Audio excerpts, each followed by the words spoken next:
আসসালামু আলাইকুম। খুবই একটা ভিডিও দেখি এবং পোস্টগুলো দেখি, খালি ঘুরতে আছে ফেসবুকের মাঝে, সোশ্যাল মিডিয়ায়।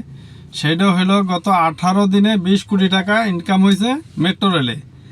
বিগত এর আগে 6 মাসে হয়েছে 18 কোটি, আর 18 দিনে হয়েছে 20 কোটি।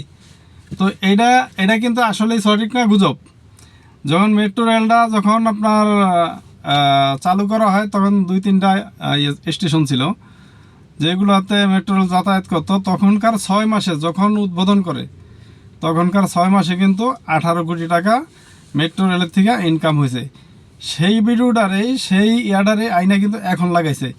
কিন্তু এই 18 দিন আগে, বিগত 6 মাস, যখন আপনার এই কি বলে ছাত্র আন্দোলনের আগে ছাত্র আন্দোলনের আগে 6 মাস, ওই 6 মাসে 193 কোটি টাকার উপরে 6 মাসে ইনকাম ছিল মেট্রো রেলের। ওইটা কিন্তু ওই ভিডিওটা কিন্তু ভাইরাল না করিয়া তারা কিন্তু এই জামাতিরা আর তাদের দোষর যারা আছে, তারা কিন্তু এই ভিডিওটা ভাইরাল করতেছে যে মানুষের বোঝানোর জন্য। মানুষ কিন্তু এখন বোকা না। তবে একটা কথা বলতেছে মানুষরা, এইটা কেন তারা গুজব ছড়াইতেছে সেটা হয়তো বা দেশের মানুষ অনেকেই বোঝেন না, কিন্তু আমরা যারা প্রবাসে আছি তারা অনেকেই কিন্তু এটা বুঝি।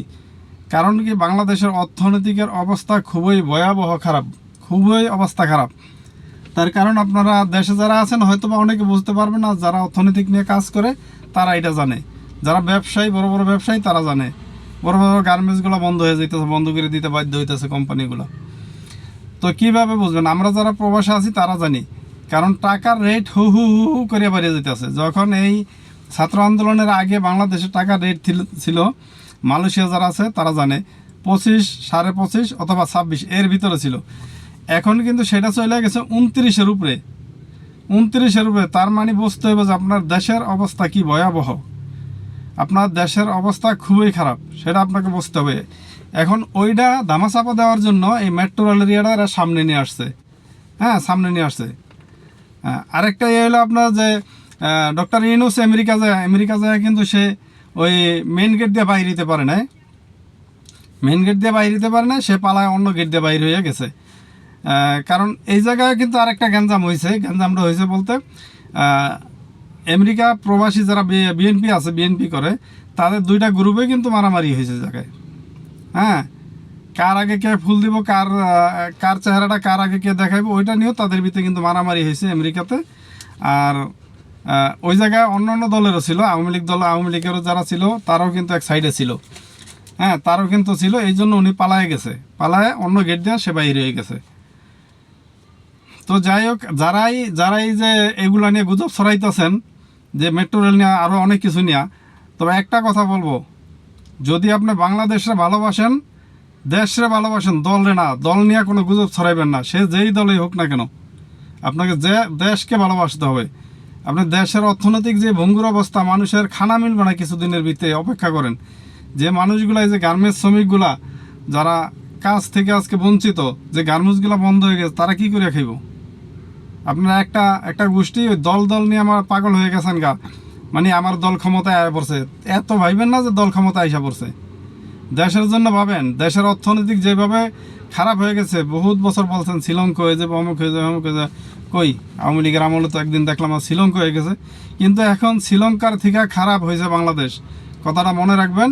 এবং যারা অর্থনীতি নিয়ে কাজ করেন তারা খুবই ভালো জানেন, সে যেই দলের হোক তারা খুব ভালো জানেন। আর যারা যেই দেশে প্রবাসী আছেন তারা এটা উপলব্ধি করতে পারতেছেন যে এখন বাংলাদেশের পরিস্থিতি কী।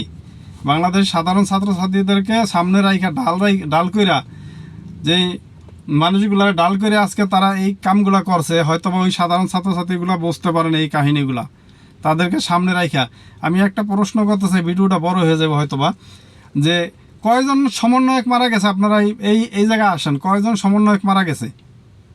সমন্বয়ক কয়জন মারা গেছে দেখান তো, 2-1 মারা গেছে কেন? কিন্তু সাধারণ ছাত্রছাত্রী মারা গেছে, সাধারণ ছাত্রছাত্রী মারা গেছে, এবং ছাত্রছাত্রী বাহিরেও অনেকে মারা গেছে। সেটা পথচারী হইতে পারে বা অন্য দলেরও হইতে পারে, মারা গেছে। তো এবার বুঝতে হবে আপনার যে দেশের আপনার আমার মাথায় লবণ থিয়া ভরে খাওয়ার জন্য অনেকেই কিন্তু বৈশা আছে। ঠিক আছে, অনেকেই কিন্তু এই পথটা অবলম্বন করতেছে।